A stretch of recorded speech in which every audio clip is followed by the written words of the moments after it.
Good morning dear students. जैसा कि पिछले लेक्चर्स में आपको ध्यान होगा कि मैंने डबल जियोपार्डी पे मेरा लेक्चर चल रहा था और मैंने लास्ट टर्न पे डबल जियोपार्डी पे एक 4 स्टेजेस उसके बताए थे, जिसमें पहला the person must be accused of an offence, यानी ये डबल जियोपार्डी का बेनिफिट्स लेने के लिए कौन कौन से कंडीशन सेटिस्फाई होनी चाहिए। उसमें से पहला था the person must be accused of an offence, और second the person must have been prosecuted before a court और अ जुडिशियल ट्रिब्यूनल। तो ये सेकंड वाला पार्ट चल रहा था और बीच में टाइम ओवर हो जाने के कारण मैंने रोक दिया था, और मैंने इसमें आपको ये स्लाइड के ऊपर आपको दिख रहा है S.A. Venkataraman versus Union of India, इस केस को रेफर किया था कि इसको आप थोड़ा सा सर्च करके आना, पढ़ के आना। तो जैसा कि आप स्लाइड पे देख पा रहे हैं, in S.A. Venkataraman versus Union of India, ये 1954 का केस है। The appellant a government servant was charged with committing corruption. तो इसमें एक गवर्नमेंट सर्वेंट को करप्शन के चार्जेस में चार्ज लगाया गया। An inquiry was held against him under the public ends inquiry and 1850। तो इसमें जो है एक पब्लिक ये थोड़ा सा यहाँ पे पब्लिक सर्वेंट्स एक्ट एक्चुअली है, ये टाइपिंग में मिस्टेक हो गया है। पब्लिक सर्वेंट्स इंक्वायरी एक्ट 1850, इसके अंतर्गत इस पर चार्जेस लगाए गए और इनकी इंक्वायरी चली। As a result of report of the inquiry commission he was dismissed from service, और उसको मुअत्तल कर दिया गया, यानी सर्विस से हटा दिया गया। Therefore, he was prosecuted before the court for having committed offence under section 161 and 165 of the Indian Penal Code 1860 and section 5 subclause 2 of Prevention of Corruption Act 1947।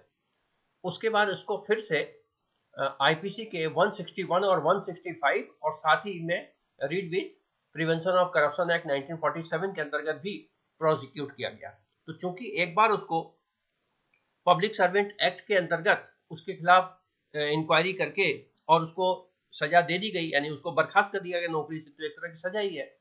उसके बाद दोबारा से उसे जो है आईपीसी के 161, 165 और प्रिवेंशन ऑफ करप्शन एक्ट के सेक्शन 5 सब क्लॉज 2 के अंतर्गत फिर से प्रोसिक्यूट किया गया। तो इस पर उसने डबल जेपार्डी के बेनिफिट्स के लिए अपील किया, और अपील की सुनवाई में सुप्रीम कोर्ट ने क्या कहा? The supreme court held that proceeding taken before the inquiry commission did not amount to be a prosecution for an offense। ठीक है, तो पहला वाला जो मकबूल का केस था जो पिछले लेक्चर में, उसमें भी आपने देखा था कि इनिशियल स्टेज पर कस्टम ऑफिसर्स के थ्रू जब पकड़ा गया तो कस्टम ऑफिसर्स कोर्ट नहीं थी, ये डिसाइड किया गया, इसलिए डबल जेपार्डी का बेनिफिट नहीं मिला। सेम यहां पर भी उन्होंने कहा कि जो इंक्वायरी कमीशन है वो did not amount to be a prosecution for an offence. तो इंक्वायरी कमीशन प्रोसिक्यूशन नहीं करती। अगर सीआरपीसी, चूंकि बहुत सारी चीजें सीआरपीसी की है इसमें, यहाँ पर देखिए थोड़ा सा मैं आपको बता दूं कि जो जुडिशियल ट्रायल है या जो डिस्प्यूट सेटलमेंट है वो 3 तरह का होता है। एक डिपार्टमेंटल इंक्वायरी के थ्रू होता है, एक ट्रिब्यूनल के थ्रू होता है, और एक जो प्रॉपर कोर्ट है उसके थ्रू होता है। तो प्रोसिक्यूशन में एविडेंस एक्ट को फॉलो किया जाना बहुत जरूरी है। जब एविडेंस एक्ट फॉलो नहीं होता है तो वो जुडिशियल प्रोसेस ना होकर एडमिनिस्ट्रेटिव प्रोसेस है। तो एडमिनिस्ट्रेटिव प्रोसेस में सिर्फ ये फैक्ट फाइंडिंग होती है कि whether charges has been valid or not, और अगर है तो उसके एडमिनिस्ट्रेटिव एक्शंस होंगे, और एडमिनिस्ट्रेटिव एक्शंस जो है वो पनिशमेंट नहीं है। तो सर्विस से मुअत्तल कर देना या बर्खास्त कर देना ये एडमिनिस्ट्रेटिव एक्शन है, न कि प्रोसिक्यूशन और पनिशमेंट। तो इसलिए उन्होंने ये कहा कि जो inquiry commission did not amount to be a prosecution for an offence, किसी अपराध के लिए वो प्रोसिक्यूशन नहीं करता, आरोपित नहीं करता। It was in the nature of fact finding inquiry held to advise the government for taking any disciplinary action against the appellant if so called for।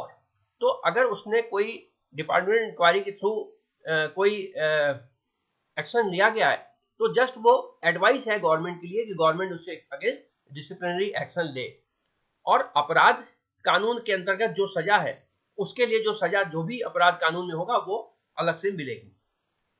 तो therefore the prosecution under the Indian Penal Code 1860 and the Prevention of Corruption Act 1947 was the first prosecution not barred by Article 20 subclause 2। तो उसने double जेपार्डी के benefits के लिए section article 22 sub clause 2 में वो relief चाहने के लिए उसने इस ग्राउंड को उठाया कि चूंकि एक बार डिपार्टमेंट इंक्वायरी करके उसको बर्खास्त कर दिया गया है तो अगर दोबारा इसकी प्रोसिक्यूशन किया जाता है इंडियन पिनल कोड के अंतर्गत या और प्रिवेंशन एंड करप्शन एक्ट के अंतर्गत तो ये डबल जेपार्डी होगी, लेकिन कोर्ट ने इसे नहीं माना। तो पहला और दूसरा जो एलिमेंट्स है वो आपको क्लियर हो गया होगा कि सबसे पहली बात है कि वो किसी ऑफेंस का एक्यूज होना चाहिए, और नंबर 2 कि उसका जुडिशियल ट्रायल होना चाहिए, ठीक है ना। एडमिनिस्ट्रेटिव एक्शन जुडिशियल ट्रायल के अंतर्गत नहीं आता है। तो इसके बाद जो नेक्स्ट जो एलिमेंट है या जो नेक्स्ट ग्राउंड है वो है the person must have been pursued after his prosecution before a court और अ जुडिशियल ट्रिब्यूनल। तो ऐसा नहीं कि उसके खिलाफ बिना प्रोसिक्यूशन के ही चार्ज एलिगेशन पर ही वो कोर्ट चल जाए, ये हेडिंग से ही क्लियर हो रहा है। तो the person must have been pursued after his prosecution, यानी जब उसके खिलाफ अभियोग की कार्रवाई चलाई जाए तभी वह जो है मतलब या ये कह लीजिए कि उसके खिलाफ अभियोग की कार्रवाई किसी कोर्ट में या किसी जुडिशियल ट्रिब्यूनल में चलाई जाए तभी ये ग्राउंड उसको उपलब्ध होता है, अदरवाइज उपलब्ध नहीं होता है। ये कहीं ना कहीं सेकंड से निकला ही हुआ है क्योंकि सेकंड के जो जजमेंट आए हैं उसमें एडमिनिस्ट्रेटिव एक्शंस को डबल जेपार्डी का ग्राउंड नहीं माना गया। तो यानी डबल जेपार्डी का ग्राउंड तब होगा जब पहली बार आप किसी कोर्ट या ट्रिब्यूनल के समक्ष प्रोसिक्यूट हो चुके हैं और दोबारा फिर उसी चार्ज के लिए किया जा रहा है। अगर पहले कोई एडमिनिस्ट्रेटिव एक्शंस हुए हैं तो आप ये नहीं कहा जा सकता कि डबल जेपार्डी के उसको बेनिफिट्स मिलेंगे। डिटेल प्रोविजंस नीचे आपके स्लाइड्स में लिखे हुए हैं। The protection against double jeopardy contained in Article 20 subclause 2 would be available only when the accused has been not only prosecuted but also punished after such prosecution। तो article 20 subclause 2 का protection पाने के लिए ये जरूरी है कि उसे प्रोसिक्यूट किया गया हो और पनिश्ड भी किया गया हो। अगर उसे प्रोसिक्यूट नहीं किया गया या पनिश नहीं किया गया तो इसकी इन एब्सेंस में उसे 20 सबक्लॉज 2 के ग्राउंड को प्लीड करने का कोई राइट नहीं मिलता है। एक case Baijnath versus state of Bhopal का यहाँ पर आपको दिख रहा है लिखा हुआ। इस केस में थोड़ा सा इसको मैं हाईलाइट कर दूं। इस केस में EIR 1957 का केस है ये। The accused, a government servant, was prosecuted under section 161 of the Indian Penal Code 1860 and was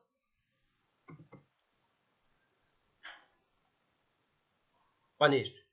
तो यहाँ पर देख रहे हैं कि बैजनाथ के केस में उसे इंडियन पिनल कोड, एक सरकारी कर्मचारी को इंडियन पिनल कोड के सेक्शन 161 में प्रोसिक्यूट किया गया और पनिश्ड भी किया गया। In the high court the trial was quest for want of proper sanction as required under section 6 of the Prevention of Corruption Act 1946। तो यहाँ पर हाई कोर्ट में जाने के बाद वो जो ट्रायल था उसको क्वैश कर दिया गया क्योंकि प्रिवेंशन ऑफ करप्शन एक्ट के सेक्शन 6 की जो है चार्जेस वो उसके सैंक्शंस वो नहीं मिल रहे थे। Subsequently, the accused was again prosecuted on getting sanction from the competent authority for his prosecution। It was held that the earlier prosecution as void ab initio and no prosecution at all। तो इस कारण से उसे दोबारा से prosecute किया गया।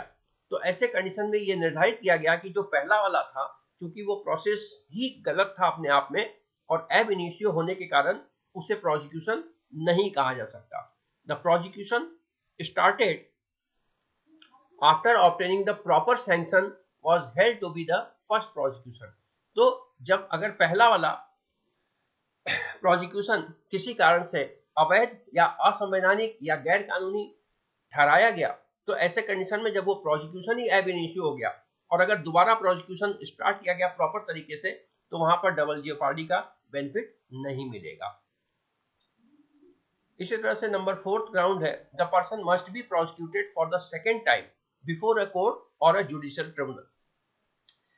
Second time word लिखा हुआ है, इसका मतलब ही है कि एक बार उसे प्रोसिक्यूट किया जा चुका है और उसके बाद उसे दोबारा से कोर्ट के सामने लाया जा रहा है प्रोसिक्यूट करने के लिए। तो इसका क्या इंटरप्रिटेशन है, जुडिशियल इंटरप्रिटेशन, ये देख लेते हैं। एक case in Kalavati versus state of UP का केस है, जैसा कि आप स्लाइड में देख पा रहे होंगे। तो इस केस में ये AIR 1953 का केस है। The appellant accused of committing murder और ऑफ हर हस्बैंड, अपने पति के हत्या करने के जुर्म में उसको प्रोसिक्यूट किया गया। Was acquitted by the session court, और उसे सेशन कोर्ट के माध्यम से छोड़ दिया गया या सेशन कोर्ट के द्वारा छोड़ दिया गया।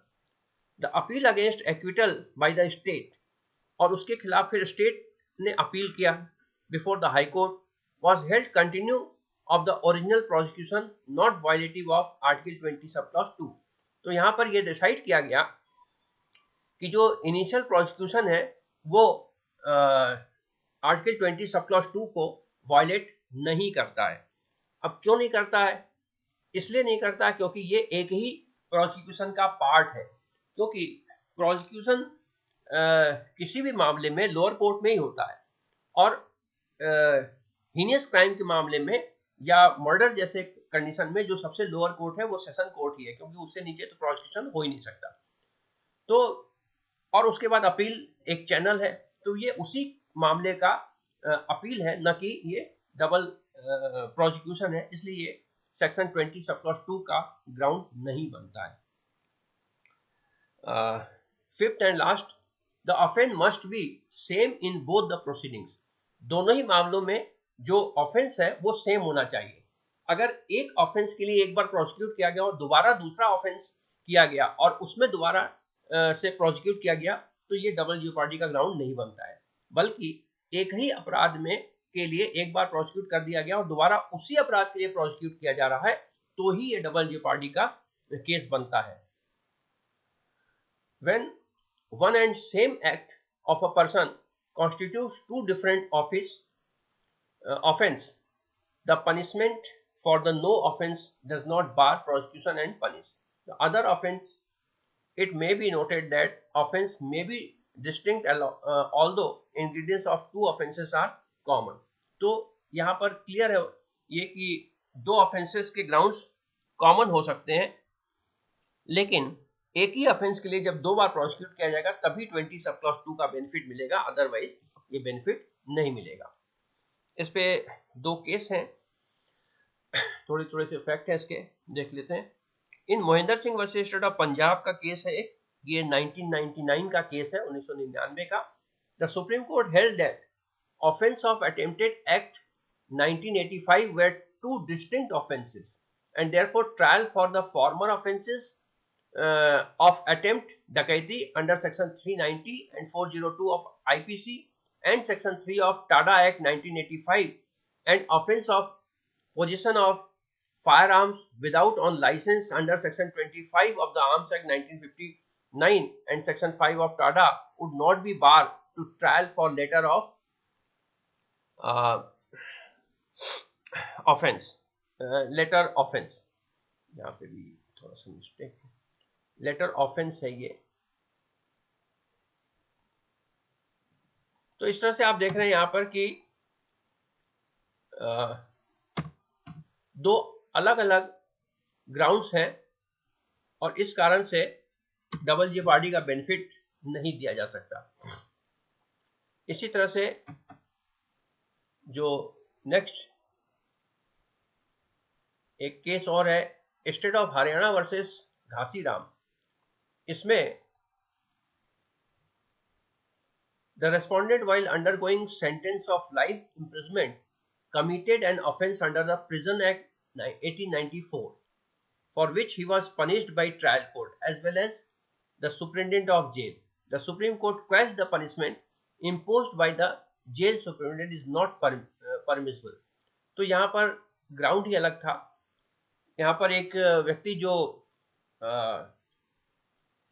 आजीवन कारावास की सजा भुगत रहा था, उसने प्रिजन एक्ट के अंतर्गत उसने एक ऑफेंस किया, for which he was punished by the trial court as well as by superintendent of jail.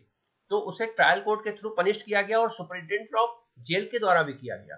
तो जब Supreme Court question the punishment imposed by jail superintendent, क्योंकि जेल सुपरिटेंडेंट को यहाँ पर डबल जेओपार्डी लागू होता है, क्योंकि एक बार जब सेशन कोर्ट के थ्रू उसे पनिशमेंट दे दिया गया तो सेम ऑफेंस के लिए जेल सुपरिटेंडेंट के थ्रू जो पनिशमेंट है वो परमिसिबल नहीं है। या तो जेल सुपरिटेंडेंट अपने आधार पर ही पनिशमेंट देता, कुछ लिमिटेड पनिशमेंट है जेल सुपरिटेंडेंट को भी, तो वहां पर दिया जा सकता था। लेकिन चूंकि यहाँ पर कोर्ट के थ्रू पनिशमेंट दिया जा चुका है और सेम ऑफेंस के लिए अगर दोबारा से जेल सुपरिटेंडेंट के थ्रू पनिशमेंट दिया था तो ये डबल जेओपार्डी के ग्राउंड बनते हैं, इसलिए इसमें सुप्रीम कोर्ट ने क्वेश्चन कर दिया। तो मुझे लगता है कि डबल जेओपार्डी के सारे ग्राउंड्स आपको क्लियर हो गए होंगे, क्योंकि डबल जेओपार्डी में निश्चित तौर पर आर्टिकल 20 सब क्लॉज 2 का बेनिफिट लेने के लिए एक तो ऑफेंस होना चाहिए नंबर 1 करंट लॉ के अंतर्गत, दूसरा उस ऑफेंस के लिए जो ट्रायल है वो किसी कोर्ट ऑफ लॉ या जुडिशियल ट्रिब्यूनल के अंतर्गत ही होना चाहिए, एडमिनिस्ट्रेटिव नहीं होना चाहिए। थर्ड चीज ये है कि अगर 22 सब क्लॉज 2 का ग्राउंड लेना है तो उसमें पहले सजा हो जानी चाहिए, उसके बाद आप बेनिफिट ले सकते हैं दूसरी सजा के लिए। तीसरा ये है कि जो सजा हो गई है और जिस सजा के लिए बेनिफिट मांगा जा रहा है वो दोनों एक ही ऑफेंस से रिलेटेड हो। अगर दोनों के ग्राउंड्स अलग अलग हैं, अलग अलग समय में किया गया तो ये बेनिफिट्स नहीं मिलेंगे। ये नट सेल में ये इसका कंक्लूजन है। तो इस तरह से डबल जेओपार्डी एक बहुत इंपॉर्टेंट टॉपिक है और अक्सर कॉम्पिटिटिव एग्जाम में पूछा जाता है। तो मुझे लगता है कि मैंने इसके सारे एस्पेक्ट्स को कवर कर लिए हैं। और अब जो नेक्स्ट टॉपिक होगा वो होगा सेल्फ इंक्रिमिनेशन, आत्म अभिसमन। ये आर्टिकल 20 सब क्लॉज 3 में है और आर्टिकल 20 के मैंने शुरू में ही बताया था कि 3 एस्पेक्ट्स हैं उसमें से ये तीसरा है। एक्स पोस्ट फैक्टो लॉज पहला था, दूसरा डबल जेओपार्डी और तीसरा सेल्फ इंक्रीमेंट। तो ये नेक्स्ट लेक्चर में सेल्फ इंक्रीमेंट को हम कवर करेंगे और मुझे लगता है कि आपको भी थोड़ा इसमें पढ़ लेना चाहिए ग्रंथों, तो ज़्यादा अच्छे ढंग से समझ में आएगा। Okay, all the best, thank you.